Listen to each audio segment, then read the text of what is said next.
Gerrit, thank you very much. Yeah, as it has mentioned before, I'm not the one presenting. I mean, I'm not Lander Galdos, because Lander Galdos, my colleague, even though he has traveled to Brussels, he's in the hotel because he wasn't feeling very good. So I'm doing the pitch, the presentation, the pitch, but I'm not the expert in the topic. So sorry for that.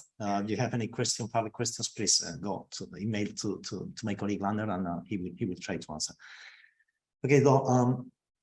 Having said that, I mean, the pitch that we are proposing today is about the forging industry, actually hot forging industry, and we are trying to optimize the process by applying three different technologies, three different techniques. Okay, and in principle, we are aiming to different alloys. I mean, we are aiming to steel forging components, titanium, nickel-based alloys, and then aluminum forging components.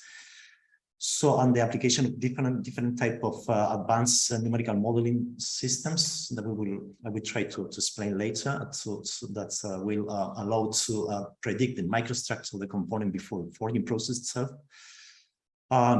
Tooling, because in forging industry we have problems with the tooling because the tooling break down or wear or whatever. So we will try to apply different techniques just to optimize the tool life.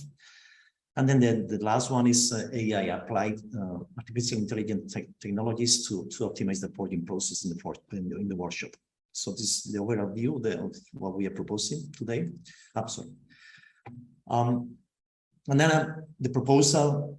I mean, we are not Ulma. This is the company, the partner company that with whom we are working. We are coming from the Mondragon University, which is actually located in the Basque Country. So we are very close to Aritz and the people here organizing the event. Mondragon University, it's private university. We are cooperative industry, which means that we are the owners of the company at the same time. So that means that if the company is going fine, okay, but if the company is not going fine, it's a problem for all of us.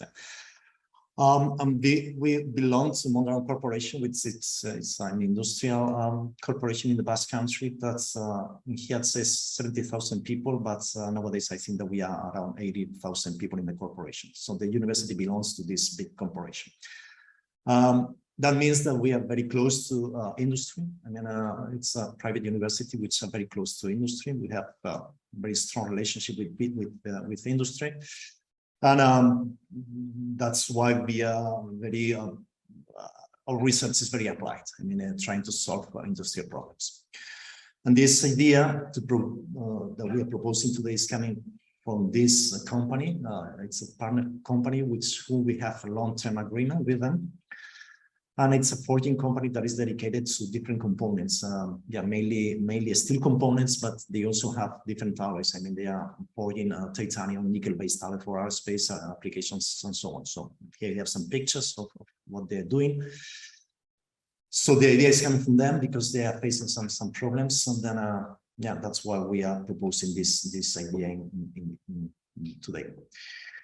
So. Introduction. I mean, the motivation. What we are proposing this topic in here is that okay. I mean, hot topics. I mean, material cost. I mean, in forging industry, material cost is very high. So the data that we have in here, that is pre-war data, is 48% of the cost of the forging is coming from the material itself. And then we have the labor cost, day cost, energy, rejects, and scrap. So typical problems that we have in any manufacturing process, and maybe even. The situation is more critical in forging industry.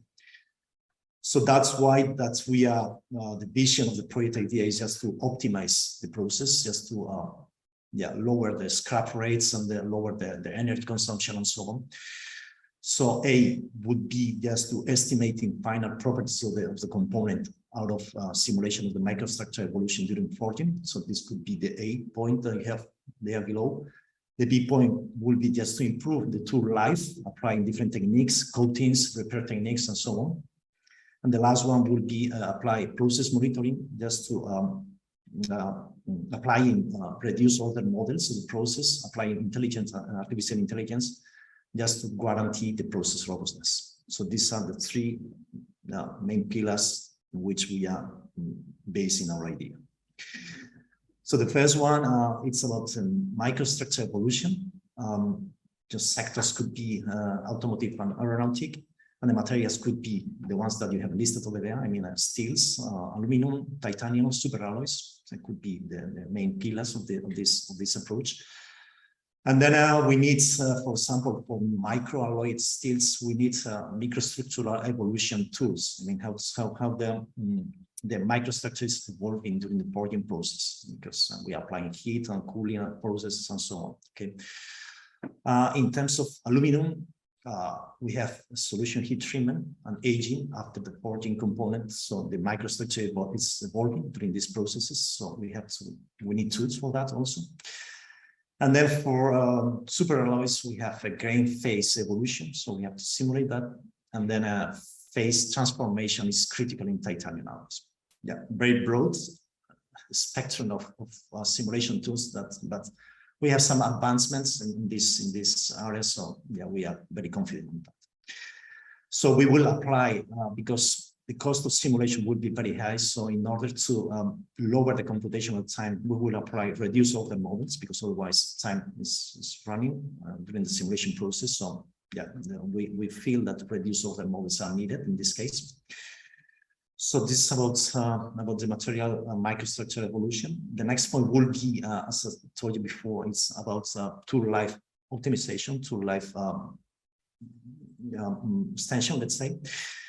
And for that, I mean, each type of alloy, they have different problems during forging in terms of tool life. For example, with aluminum and titanium, we have adhesive tool wear. So we will have to apply some coatings to improve this. In case of steels, we have abrasive tool wear. So we need to, in that case, we will apply cooling, self-lubricant coatings. So that's the idea. And then for superalloys, we have the problem of plastic deformation and abrasive wear. So for that, we will be applying heat treatment and surface treatments to the tools. Okay, so these are the three approaches in terms of increasing the tool life with the three different alloys bundles. And then the last one will be applying AI, artificial intelligence, with reduced order models. So for that, I mean, we will have to put on place in the workshop kind of a surveillance system that is taking care of that the process is running well or not. Okay, so for that we have to put some sensoring. I mean, we will have to sensor all the machines. We are thinking on sensoring press lines, hammer forgings, and this kind of stuff. All this data will be stored in clouds. So all the calculation will be made in the cloud system, cloud-based simulation system. And at the end, we will have a kind of turnkey solution for this surveillance system. So all of this in a kind of a summary picture will be this one. I mean, on the left, we have all related to microstructure evolution. So we have, for that, different technologies that we have already developed. For that point also, we have reduced all the models that we will be applying during the manufacturing process itself, surveillance system, let's say. And then we have the workshop, in which we have different processes, different machines in which we have put different sensors. Okay. And then we will have the final testing of the components and looking for that the components are in the expected properties. Yeah. The outcomes will be well, I'm kind of repeating myself, but advanced numerical models, fast reduced models using meta modeling techniques, innovative monitoring sensors for the hot forging industry, where we have this harsh environment, so the sensors should be robust enough. New solutions for tool wear and tool repair, and surveillance systems for high added value forgings. And then the idea is just to apply all of them in different, in this case, in 2 forging lines. The scheduled time, we are thinking on 2.5-3 years. And then, starting phase, will depend on the evaluation process of the smart and so on. For the moment, we have already talked with all of these partners that we have in here. So as I told you before, I mean, we have Ulma Monroe University, which have already presented during the starting of my presentation. We have SAT company, which is Satwerken, which is another company from the Basque Country, which whom we have an agreement. From the British UK part, we have Wyman Gordon, Rolls-Royce, and AF Advanced Forging Research Center. From French, we have Safran, Steinmetz, and Semef. From Germany, we have Fraunhofer, IST. And then from the Turkish part, mainly dealing with aluminum alloys, we have these companies that you have in here, mainly led by Penguin. So more or less, this is the presentation. As I told you before, I mean, I'm not the one proposing the idea. This is my colleague it's in the hotel. So yeah, if you have any question, I would like to contact to him. I mean, yeah, you have his email address. So thank you.